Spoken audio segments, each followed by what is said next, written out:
everybody, and welcome to Herencia 2021 Artist Panel. And we're talking about how Herencia influences art. I am Lety Alvarez. I am the Executive Director of Diamante Arts and Cultural Center.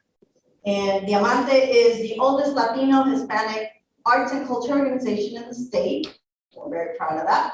It is dedicated to preservation, development, and promotion of the culture, heritage, and artistic expressions of the diverse Latino, Hispanic, Latinx community in North Carolina.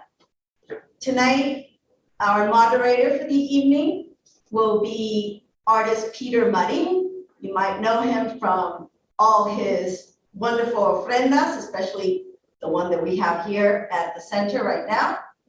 But you also might know him as an educator, a curator of art. He's been an artist for 30 years, but he's also a program director. He creates programming and bicultural, bilingual. So without any further ado, Mr. Peter Marin.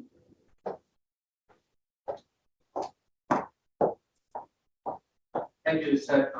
It's a great honor to be here today and to be in the company of fellow artists and great artists who have come to know, and some have come to meet just recently. As Seth said, I myself am a practicing artist, 30 years experience. I also educated, spent a lot of time working with education and cultural programming, particularly for nonprofits. I do consultation and a host of artist services that range from netting to consulting to curatorial services. So being a part of this exhibition is something that I enjoy doing, and in this case, something that I'm very proud to be part of. Tonight, we're going to be exploring the ideas behind the curatorial theme of Herencia. And while this exhibition did not focus on a particular concept of art making or a particular dialogue or narrative of art making, what it does bring into the forefront is the diversity of art making that corresponds to the idea of what Herencia might mean to these artists. And what is important to see about what we're going to be discussing today and what we are witnessing in front of us is that this idea takes on different formats and different expressions as every artist deals with it differently. Oftentimes, as Latino artists, we encounter a type of homogeneic expectation of what our art should be. And this is pervasive. Now, while we're certainly not discounting what some of our fellow artists do to contribute to that notion, we are also asking to consider that being a Latino artist and contributing to this idea of Herencia goes beyond what is already expected of a Latino artist to be. So with that in mind, I wanted to ask my fellow artists what these ideas about Herencia mean, what the obstacles in being able to attain such ideals in their work are, and how they feel the work contributes to these ideas, as every artist brings on a different story, a different trajectory, and a different set of experiences.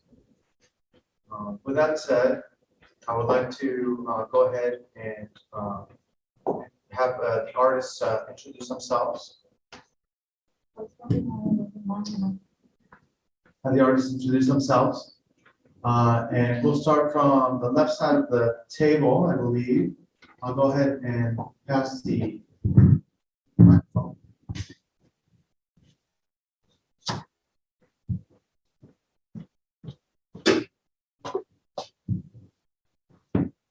Hi, my name is Lety Alvarez. I'm from Monterrey, Mexico. I'm very honored to be here. Hi, my name is Natacha Sochat. I was born in the United States, first generation. My mother is Puerto Rican and my father's Cuban. Hello, my name is Mckinney. I'm from Mexico City, and my mom is from Guerrero, Mexico, and my dad is from Mexico City. I was born in Mexico City, so I'm here in North Carolina. Thank you. Hola, my name is Fabrizio Bianchi, and I am the first generation U.S. citizen born of an Argentine family. My name is Erik Valera, and my background is my mother is from Durango, Mexico, and my dad is from Montana, Cuba. Hello, my name is Nana Abreu. I was born and raised in San Juan, Puerto Rico, and I currently live in Durham, North Carolina. My name is Karen Rose. I'm half Mexican. My grandparents are from Zacatecas, and I live in Malta. Thank you, artists. As you can see, this idea of, my apologies, we do have a virtual presence as well. And I'll bring the microphone here so they may introduce themselves. Carolina, you want to go? Yeah, hi everyone. My name is Carolina Corona and I am from Veracruz, Mexico. Okay, Byron. Aijishi mashikunas nyuka shutimi kan Byron Tenesaca nyuka Quichua Cañari. Good afternoon, friends in the community. My name is Byron Tenesaca Guaman, and I am an indigenous person from the Quichua Cañari in Ecuador right now, and what it's called Ecuador. And I'm a visual artist and bilingual art educator, and I focus on painting, anything two-dimensional art. Okay, thank you very much. As you can see, we have a wide-ranging representation of what we could call the Latino diaspora in this country, and in particular, what we have present in North Carolina. And so to examine this idea of herencia, we have to consider all the diverse voices that we are representing tonight. Byron himself actually introduced himself in his indigenous native language, Quechua. And so you can see how we are all Spanish speaking, we're English speaking, and some of us are even speaking indigenous languages that are regional. It is with great pleasure then that I go ahead and open up the floor, and I'm going to pass the microphone quickly. We will give about 4 or 5 minutes per artist to be able to comment on these questions that I've put forward. We'll start with Lety Alvarez. So I'm going to be the first one. Well, thank you all for coming. Thank you all that are watching online. Thank you, Liz, for organizing this. Thank you, Diamante, and I'm very happy to be among these great artists. When we received, the invitation to participate in this panel, and then the questions that Peter sent us to talk a little bit about work, I was reflecting on the meaning of herencia to me. So, in simple words, I will say that herencia is like a gift that we receive, that we probably don't deserve it, that we were not expecting, but it's somebody's work, somebody did it for us, and somebody is giving that to us. And looking at my work, I've been doing this series of paintings in 2021 about the golden age of Mexican films. So I'm representing actors, actresses that were doing these films probably around the 1930s, 1950s. Some are my, my favorites characters. Some are very dear to me. As I was living in Mexico as a teenager, I remember, and probably some people in here were living in that time too, we probably have like 3 or 4 channels, and on the weekends we have, it was the same movies, and these movies were what we were watching. So I kind of wanted to honor this herencia, because it meant, a lot to me in that moment of my life, and I really enjoyed them then, and I really enjoy them now. My kids think that I have this skill that I can laugh at the. Oh my gosh. Should I go? Okay. My kids say that I have this skill that I can laugh at the same jokes over and over and over again, and I still find them funny, and it's true. And I wanted to show in my paintings not only the characters, but also I wanted, the spectator to go to see them and to read them, and literally read them, because in every character on their silhouette there is something written. Okay. For example, these 2 that are participating in this exhibit are Pedro Infante, and the one in the sombrero around the silhouette has written the song Amorcito Corazón. And in other characters, there's a song, there's a quote that maybe they say in a film, or maybe a quote that they say in real life that I found it funny. And I enjoy doing this because I was thinking, maybe people, when they read it, it will happen like when I was doing it. Sometimes I was reading it and I was in my mind singing it, or I was laughing and I was thinking it would be pretty cool, to see the reaction. And it's probably an American person are not going to understand it because everything is in Spanish, but also that's my language and that's also my herencia, So I wanted to represent that. About the materials in my work, I liked always to experiment and to find different ways to create. And for this kind of series, what I wanted to show, it was something that looked old. And I found these chemicals that made it look like it's rusted. And it was a complete challenge because I have never worked with something like that before. And this kind of painting, it really looks like it's rusted. So if you touch it, you can feel like the dust that you feel when you touch rust. So it was really hard to paint on top of that because the black doesn't look too black, the white doesn't look too white, and I was not able to make any mistakes because if I did a line wrong, sometimes, when you're painting in acrylic paint or whatever, it's very easy just to paint on top of that and you fix it.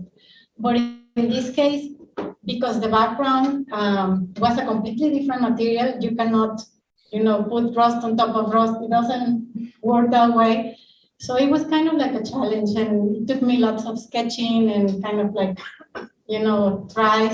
But I really enjoyed the process, and it's what I wanted to show, to look old, to be white, black and white, like those kind of movies, and to honor these characters that meant a lot to me and a lot to people right now, even if we are, a generation, this was 100 years ago or more, but I think I still find it something pretty cool that we have. I don't know if I'm missing something.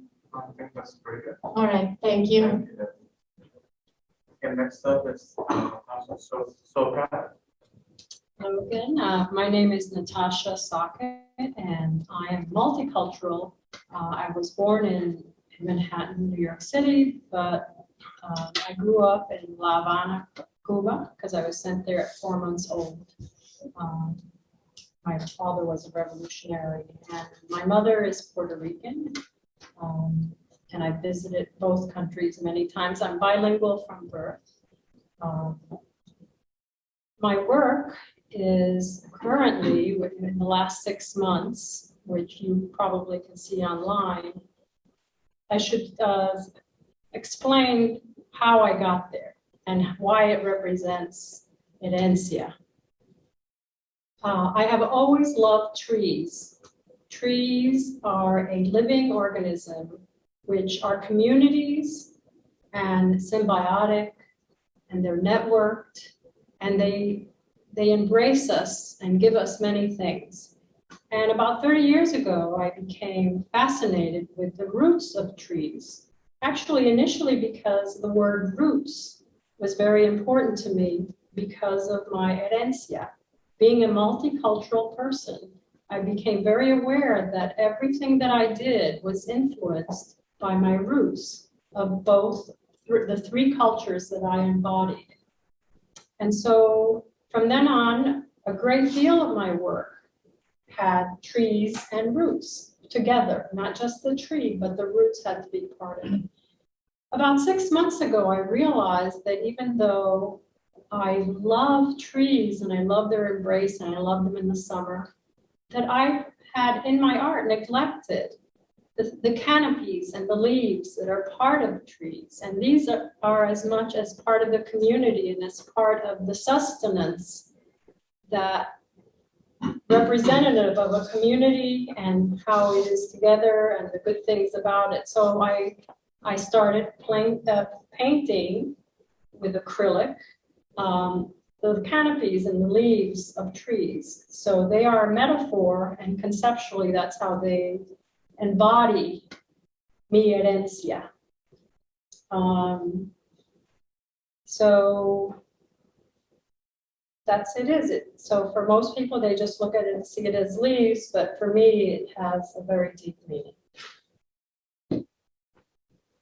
All right, thank you. Next up will be McKinney.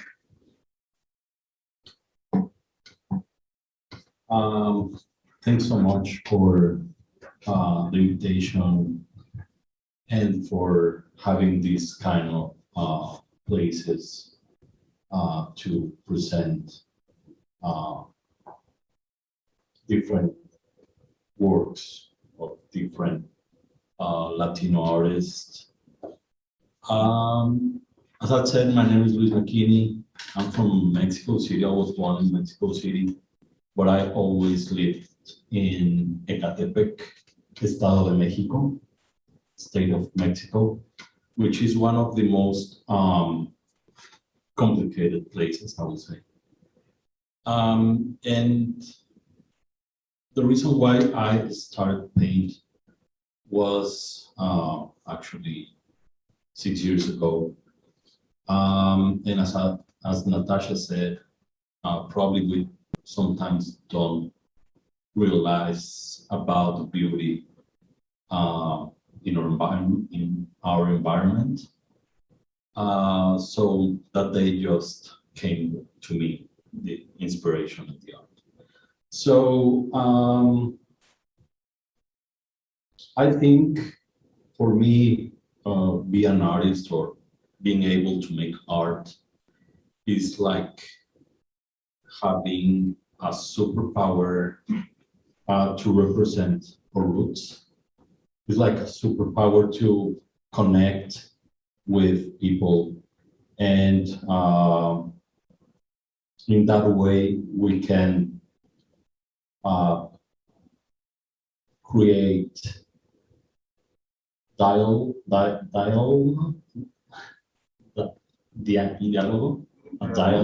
yeah, thank you. So I think that's the most important thing of what the artist, and not just for myself, but for all of you, the artists here. Now this is showing this calavera made with papel mache, and Lety Alvarez said this very well. It's something that we cannot extract from our veins, from ourselves. So it's something that we have in our hearts, and there is no way to not talk about what we are, what the traditions are, what we carry in our bags, right? And for that, of course, I can say that being artists, sometimes we are like the voice for those who cannot express ideas or cannot express memories, cannot express feelings. And I think that's very, very important. And one of the questions was about the obstacles we do have with this kind of, with Herencia, right? And as I said at the beginning, thank you for the space, for create these kind of spaces. And I think that's the main obstacle that sometimes we need to show what we can do, what we are as an artist. So this is basically what I think about the art, about the powerful art that we have here. And I would say this, we are here 1, 2, 3, 4, 5, 6, 7, 8, 9, 10, and all the other artists, more than 10. And every more artist outside, we are superheroes because we have the power to create this dialogue, not fighting or creating something bad for the community. I do acrylics. I work with acrylics. As you guys can see, my artist very, very bright. I use very bright colors. I remember when I was young, when I was a kid, very close to my house in Mexico, this restaurant, the name was Rosa Mexicano. And when I see these pink watermelons, I just can remember this place. So again, thanks so much for the space. Thank you so much for create this kind of talks between artists and community. And thank you for being superheroes of arts. Thank you. Next up is Fabrizio Bianchi. So the comment is like we're Latino Avengers. Yeah. Hola de nuevo.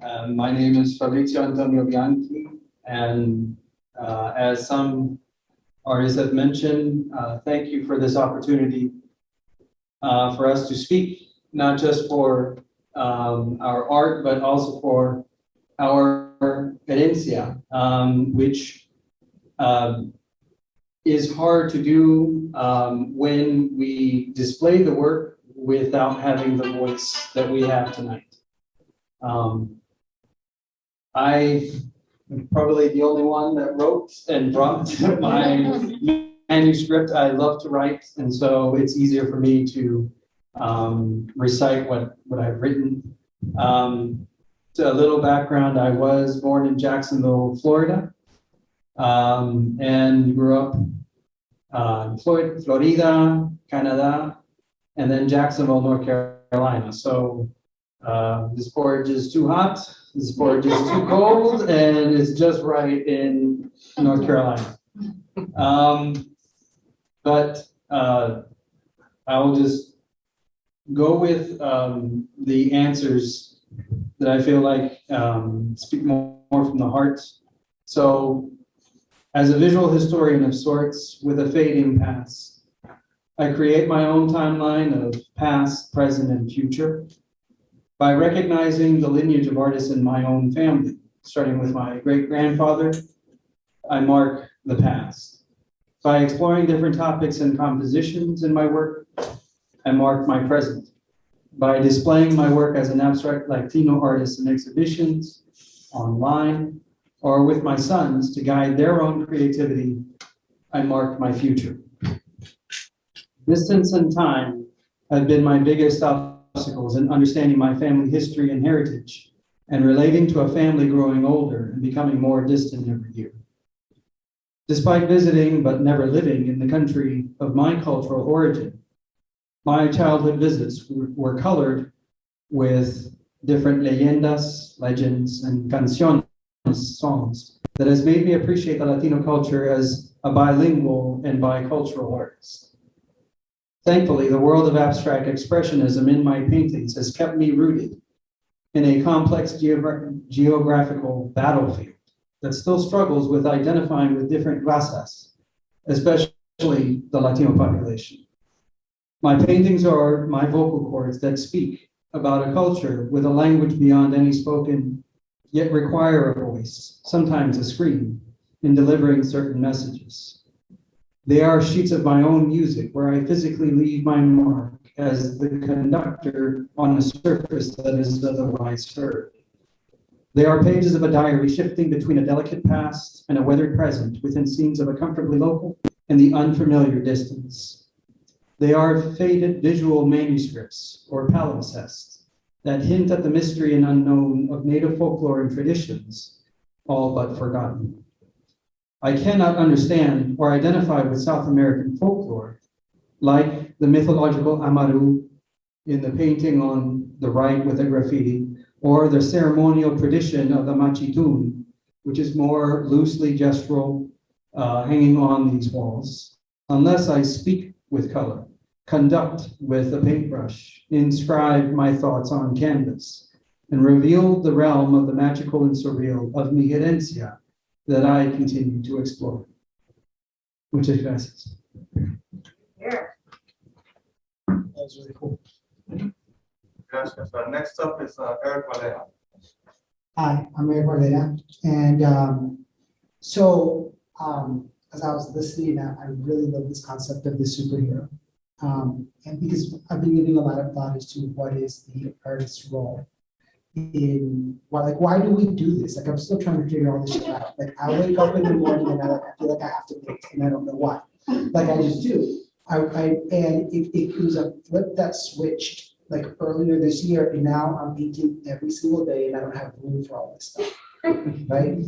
But so it brings me back to why do I do this, and what is my role in the community to do this? It can't just be with me in the studio just doing this. It has to be because it has to go to people. And so then, who is my audience? And my audience is my community. And the community that I inherited, that is my herencia, is a community that was made up of Mexican people and Cuban people. And I know they sound alike, but they're not. Right? The navigating a Cuban environment, you're like, you're Mexican, right? Navigating a Mexican environment, yeah, you're not like us. And then so when you say that, you size you up. Like, you can't be both, right? You have to be one or you have to be the other because there's because they seem so diametrically opposed in a lot of ways. But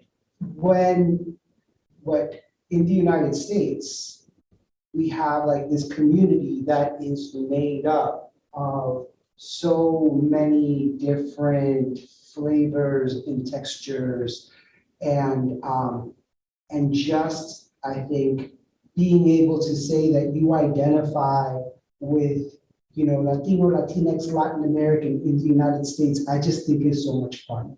Right? Like it is. It's just a lot of fun. And that to me is part of what I'm trying at the very best to put on a canvas, is how much fun that is to me and how I can share that with the people around me.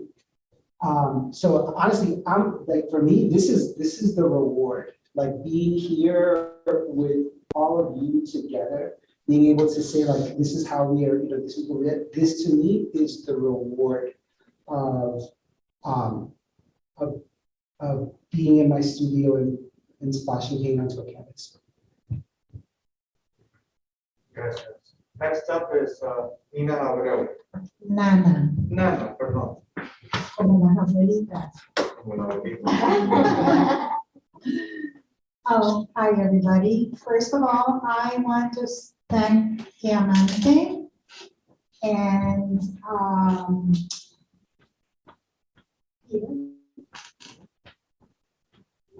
Liz. Thank you so much for being here and making this little moment for us. The 30 seconds of fame, I guess I can call it. I work in clay. I play with the mud. It's a lot of fun, how you were saying, to do that. When I was a little girl, my father used to take me to these rivers and into the mountains in Puerto Rico, and I used to see all these carvings in the rocks, and I would ask my dad, what is that? And he's like, oh, those are petroglyphs. And what are petroglyphs? And he further explained to me what petroglyphs were, and that the Taino Indians, the original inhabitants of the island of Puerto Rico and the Caribbean, there's a lot of us in here, and some Taino Indians lived in Central America as well. So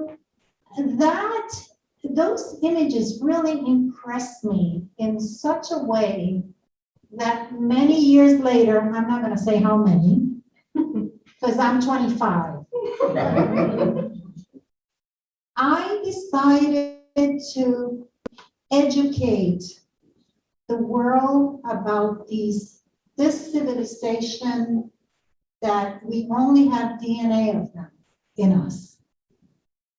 And I started researching these images, and then I started trying to figure out how can I make these images come alive in a different way by still keeping the image intact. So I took it upon myself to make relief images of these petroglyphs. And then I wanted to make big stuff, because I like to make big stuff. And then I started to think how to make these images in 3 dimensions. For that, I took classes and classes and classes and classes, and eventually I got here. And now through these images, I educate my public on who are the Taino Indians, what these images meant to them, how their religious traditions happen.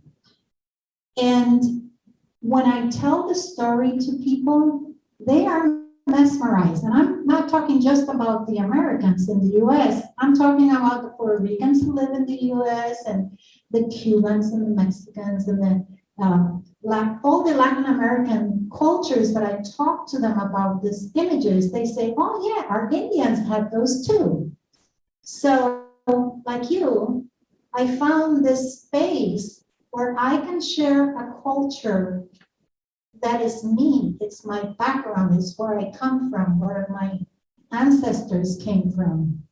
And I can share it with the world and explain it in a way that it's visually pleasant. And furthermore, you can take it home, which is really cool. So that's who I am.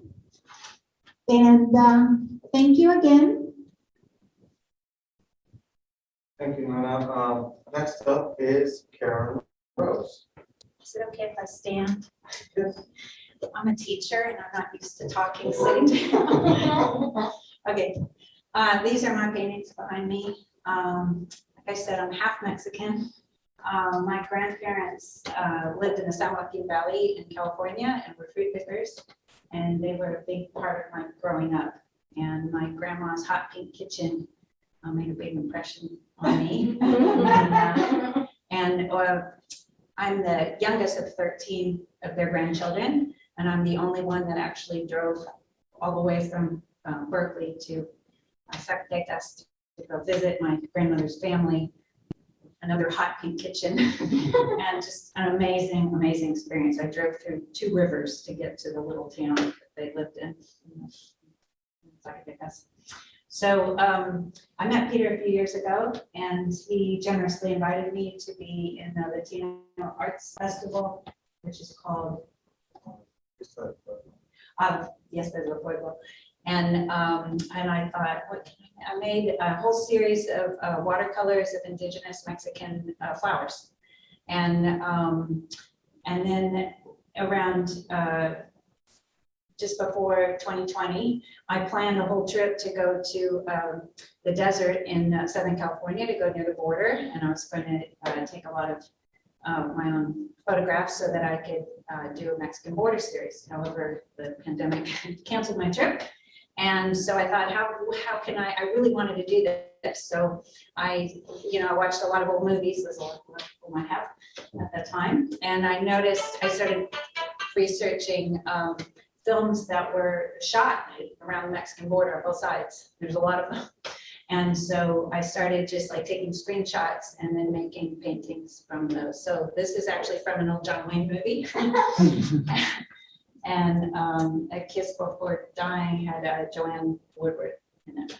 And so that was my way around all 2020. That's all I did, painting the whole series. And I have a show out in Wilson of the whole series. And at the end of this year, I'm having a show at Fuller Art Center, and I'm gonna make additional paintings. I make a lot of digital paintings as well. So anyway, I just want to thank all my fellow artists because it was so neat to hear. I love to hear artists talk about their work, and I really enjoy being part of this show and respect all your work very much. Thank you. Thank you, Karen. We're going to go now to our virtual element here, and we're going to start with Byron Tenesaca. Okay, so speaking of heritage, I'm going to read a letter that I wrote this week when I was thinking about my ancestors. And this is a letter to all millennial educators and educators and artists who interact with the community. And then I'm going to talk a little bit about my piece, and then I'll be done.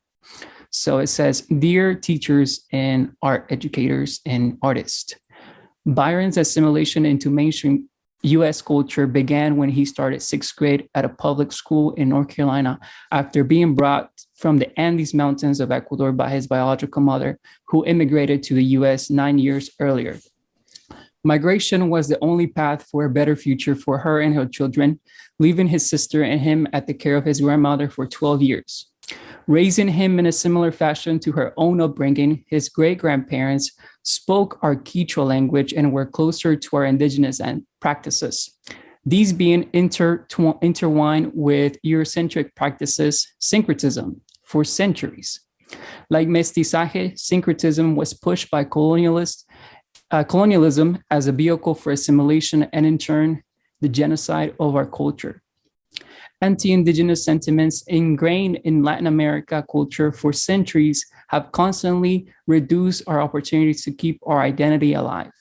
Perhaps by chance, in Byron's final years at his university, he met other students who were of indigenous ancestry, and there were great leaders in the community. They took pride in their identity and history, sharing with him a bit of their fire so that he could start to find his. They invited him into their homes, and in their practices, from basketry to edible medicinal plants, he relived his early childhood, remembering us, his ancestors. After graduation, he pursued to amplify the culture, contributions, and struggles of our indigenous ancestors through art. Visual art and the indigenous leadership in North Carolina have allowed him to reconnect with his grandmother and our heritage, while the Cherokee Mountains and rivers have eased his immigration trauma. Later, he would create his own space for growth, and in doing so, he became a visual arts educator and a leader in his mountain community. Byron was finally breaking the cycles of internalized racism and reflected on how the legacy of anti-indigenous sentiments still prevail today, even in Latinidad, often perpetuating and upholding white supremacy. Through forced assimilation and proximity to Eurocentricity, we have managed to survive for centuries, living in oppression. We think about other individuals today who have rich indigenous heritage that they must set aside as the only way to success in their immigrant eyes is through assimilation into the larger mainstream USA and Latino culture. We hope that millennial educators and artists and art teachers in all fields, educators in all fields, aid in purposely creating safe spaces for indigenous students to grow their roots. It took Byron 25 years to fully accept himself and understand that we are him. Our resilience, our resistance became him. He is a reminder to the world that we are here, contributing to a better future. Through him, we welcome and invite others to help create those spaces for healing, fostering, and supporting the next generation of indigenous youth and leaders in our communities. And that is the letter. Now, I'm also going to talk about my art piece, and it's titled Kai Pacha. It's a series, and I believe the one that it's on display. I have two pieces from this series, Kai Pacha, and Kai Pacha is the physical realm of all living beings in the world of birth, growth, and death and decay. Kai Pacha is a constant destruction and rebirth. These series of delicate drawings celebrate this deep connection runas or humans have with the Pachamama, Mother Earth, by using various organic lines and shapes. Kai Pacha partially draws from early memories of growing up on an indigenous ancestral community in the Andes Mountains and highlights the Andean cosmovision of living in harmony with other beings. To live in harmony and care for Mother Nature is to remember our ancestors. Their way of living can provide an answer for current issues like climate change. Ultimately, the designs juxtapose native plants like corn, potato, squash, and peppers that have rich connection to the Americas, predominantly the mountain region, with the organic shapes that make up the human anatomy when placed in the fetal position. Thank you. Yupai Chani. Thank you, Byron. And lastly, but certainly not least, is Carolina Corona. Thank you, Peter. So again, my name is Carolina Corona. My business is Corona Fine Art. Very excited to exhibit with all of you. Thank you for sharing your experience. So my art is mainly focused on nature. So my herencia, my inheritance, my heritage is nature. These are my two pieces. One is Pisces and the other one is the Prince of Spring. So I was born in Veracruz, Mexico, and then moved to Wilmington, North Carolina, and then to Winston-Salem, North Carolina. And since I was little, my family, especially my parents, they gave me an appreciation for nature and everything around me. My culture, rich in color and beautiful traditions, happiness, beautiful music. So all of this is what I want to reflect in my artwork. So in my piece, Pisces, these are both archival prints that were made from in acrylic paintings. So I work in acrylic and also watercolor, but these two were acrylic. So in the Pisces piece, you know, I created a surreal kind of magical dream landscape made up of different places that I've been to. And I wanted to portray my horoscope, which is Pisces. I grew up listening to Walter Salinas Mercado. He appeared on TV when I was in Mexico, and he would always talk about horoscopes and our connection to the planet and also mysticality.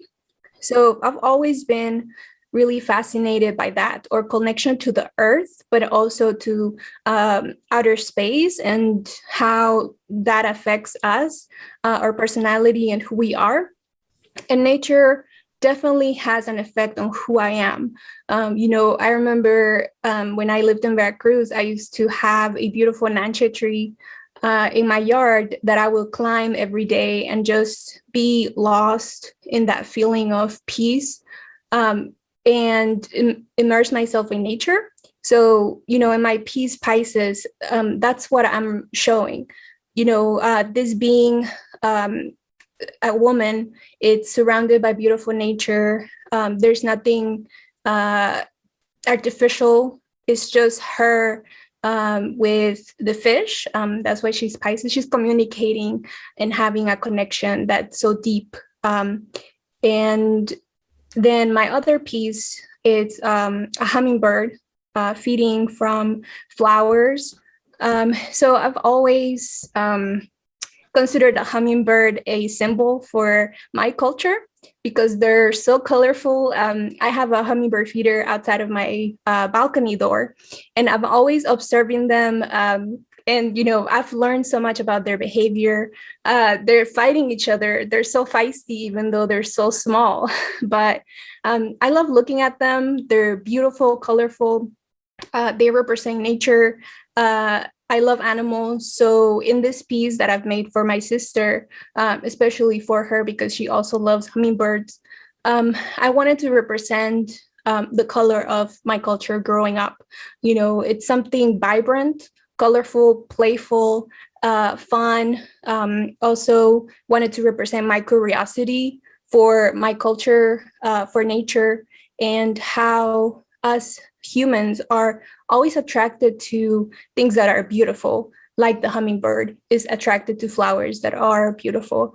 So this is my art. And in addition to portraying a connection with nature, I also want to bring awareness to environmentalism and how special places in the world are being destroyed by human actions. So I want to definitely spread my appreciation for the earth and show people that, these places, nature, flowers, birds, animals, rivers, everything is worth conserving.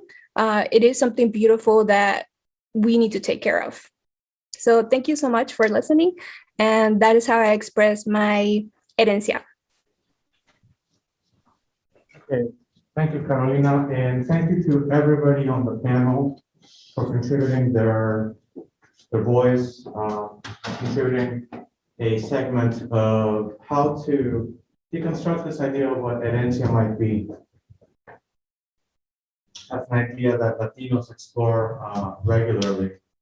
We understand, having heard the artist, that indeed we have a variety of viewpoints, a variety of experiences, of origins, of trajectories. But what binds us together, I think, is what Erik said very, very clearly, that there is something about being a Latino in this country that doesn't exist while in your country, that we are bound together by a common experience, by a common ground, and the reward is just this, being able to come across with a variety of different people who have different points of view, different experiences, to be able to create a greater whole that oneself or herself cannot do alone. So with that said, I want to thank the artists for their hard work, for their visions, for taking time to be here tonight.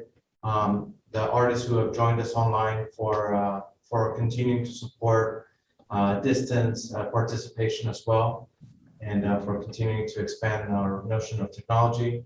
I want to thank the people in the audience who have come and supported us. And I also want to thank Diamante Cultural Arts Center, and in particular Seth Cruz Watco, for making this exhibition possible.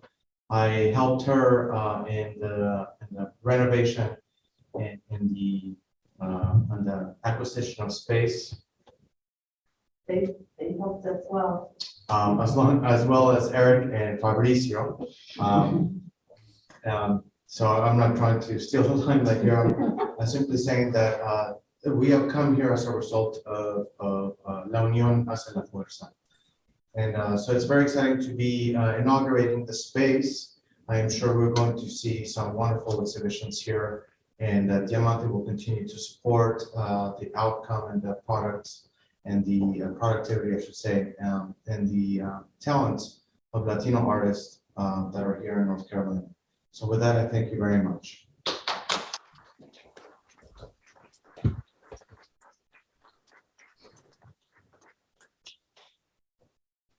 I want to thank you on behalf of Diamante and everybody on the board and myself for believing in us and participating. I believe this is the 4th Herencia. So next year we got to top it somehow. This is 5 years. But I want to tell you about things that are coming up. At the end of January, we have our next exhibition. It'll be Afro-Latinidad. It'll start in the end of January after this exhibit, and it'll go all the way to mid-March. And we have a lot of activities in February related to Afro-Latinidad. I don't know if I'm speaking, I'm sorry. So we have an exhibit with Miguel Brown and Jose Manuel Cruz, which you guys might know, that'll be in this space, but we're also going to show movies like La Negrada based on the African community in Mexico. We are going to do a panel discussion regarding Afro-Latinidad in North Carolina. We are also going to do the African roots of salsa. It's a demonstration talk. So we have a lot of activities coming up in February related to Afro-Latinidad. So hopefully you can join us for that. Anyway, thank you very much. Karen, Nana, Erik, Fabrizio, Luis, Natacha, and Lety, as well as Byron and Carolina, who are online because Byron lives in the mountains and Carolina lives in Winston-Salem. These guys are more local to the triangle, so they were able to come and visit. However, we do have a couple other artists that weren't able to join us. One is Natalia Torres del Valle, and also Teresa Pitan and Rosa Morales that weren't able to join us tonight. But thank you very much. Hope to see you soon here at Diamante Art and Cultural Center.